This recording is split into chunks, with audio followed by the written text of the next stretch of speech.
Right, right. If I press this, and then go to this one. Okay. Alright, I'm here with Dr. Song, the headmistress at Gable Hall School, and I'm just going to ask her a few questions.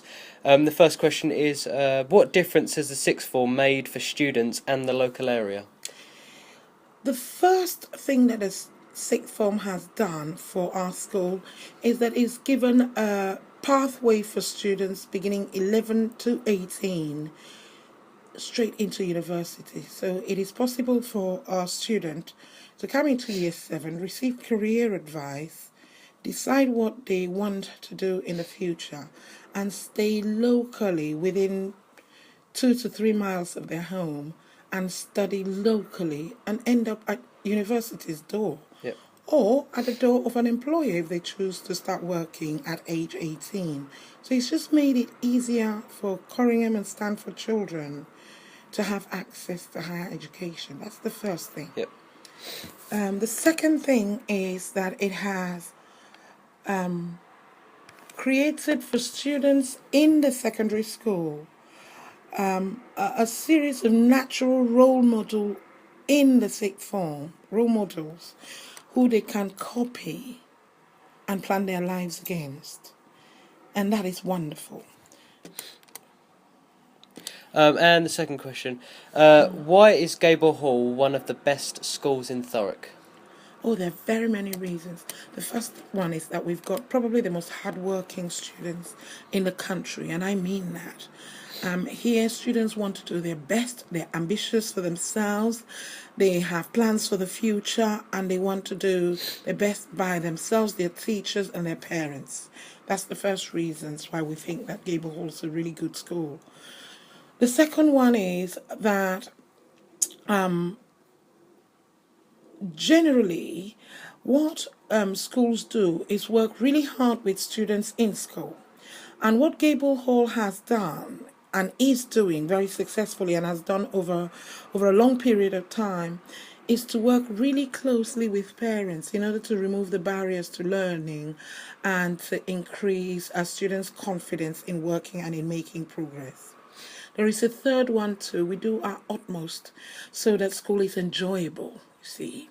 Because of our performing arts status, our students come to school to have fun, to participate and to give their opinions about how school is run and how they learn. And because they have power in how their futures deploy themselves to them in school, they are committed to be successful. Yep. And obviously there is a sixth form that has made things easier, and the fact that careers advice decidedly convinces and persuades children that university and level 3 courses is something that we take for granted. And all of those things combined with a dedicated staff, some of whom are very long-standing, and a sense of values. You know, it's a lot of things that makes a school a good school, but I think I've touched on a few Yep. of them. You've probably answered one of those questions here, but what makes a school a success? The people. The people, yeah. The people. Starting with the young people, you know, the children themselves, their love of school, their love of fun in school, the fact that school is a place where first you come to make friends and to be happy, and then you study and achieve because success is an integral part of happiness. I think also what makes a good school is the fact that teachers know their students, their weaknesses and their strengths, and are committed to making sure that they help students succeed. They instill ambition and an ethic of hard work in the children, a set of values around kindness and being your neighbor's keeper, so that students come to school and feel safe in it and want to be there and are happy and thrive and do well. And then on the technical side, what makes a good school is the fact that teachers are well trained, they know their trade well, they understand how students learn and how they can help children to do better. They understand how to teach, and also what is acceptable in terms of behavior and ambition and rewards. And I think a combination of those, good teachers, good learning environment, wonderful behavior, a sense of ambition, and a sense of care for each other is what combines with parental support. And of course, money, to buy good resources to support learning. Combined to make a school a good school. So, Yep. it takes a lot to make a school a good school, but mostly people.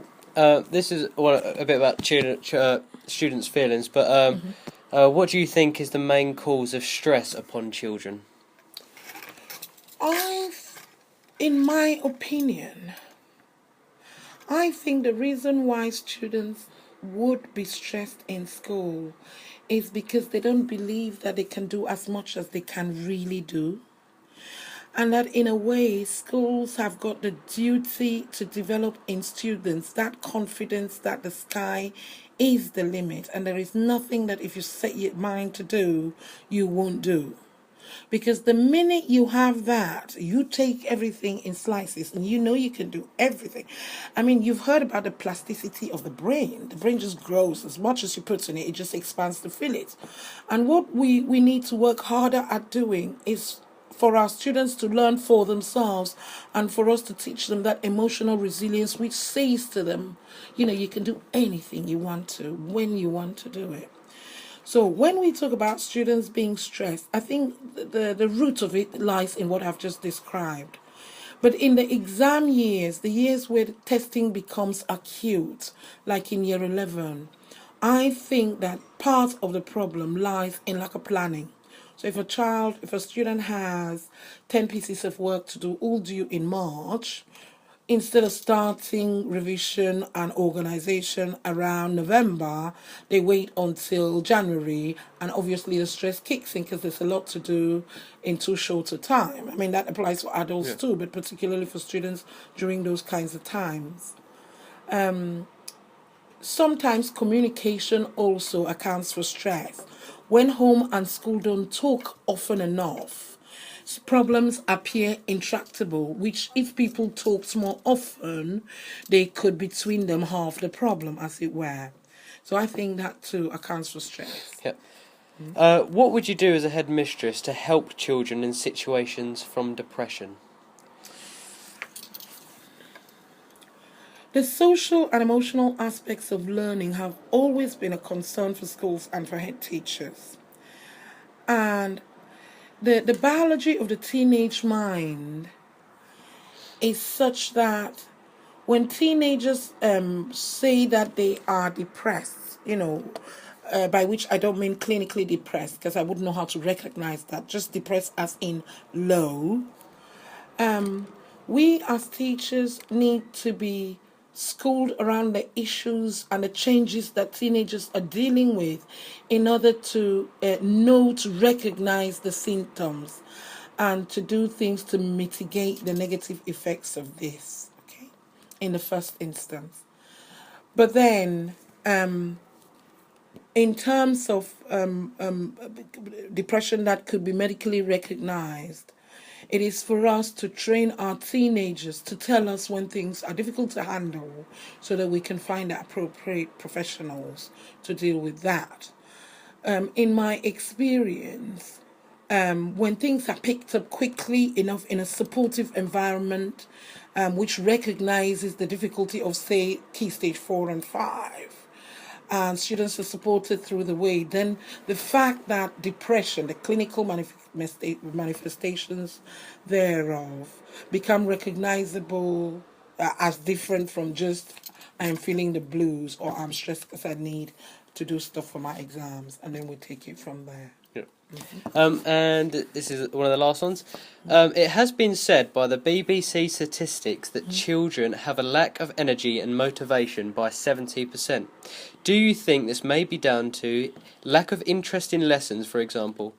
Would they have more energy and more motivation if teachers were able to contribute to lessons by making it more interesting for students? My instinctive response is to say, are you sure teenagers lack motivation?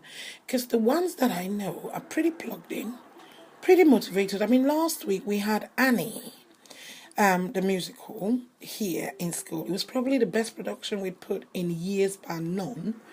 And I was looking at teenagers. I mean, they looked all sorts of things, but what they did not look was demotivated. They were amazing. I mean, how they could remember those lines. They were amusing, fascinating, engaged, enjoying life, and loving school.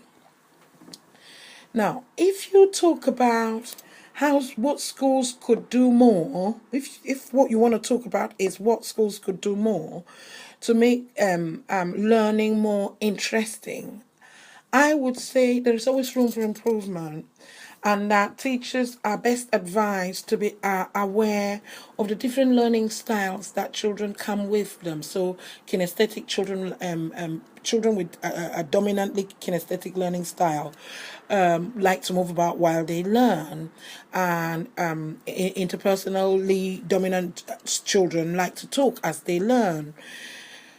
But at the end of the day, the fact remains, when all of this is said and done, the way our society examines and tests its children is sat down at a desk with a piece of paper and a pen, and we will be selling our children short if we do not prepare them for the kind of life that awaits them. And so the sweet spot is in the balance, coming at learning through what children styles are, but also developing in them the abilities to cope in the world as it is. If that's not too complicated an answer. And is there anything else you'd like to add about the school running or anything, or have you summed it up? I think, being head teacher at Gable Hall School is probably the best job on earth. I get my reward every day when I see a student do something that they never thought they could do. Every time I see a new show that, is better than the last one, which is better than the last one. When I see teachers going above and beyond themselves to help children who are shy and retiring to blossom like butterflies out of a pupa. When I see support staff charting how a child who couldn't read can read. A school is probably the best place you want to work at in order to see the wonders of humanity, I think. Well, that's my opinion. Yep. And I'm entitled to it. And that was Dr. Song, so thank you very much. Thank you.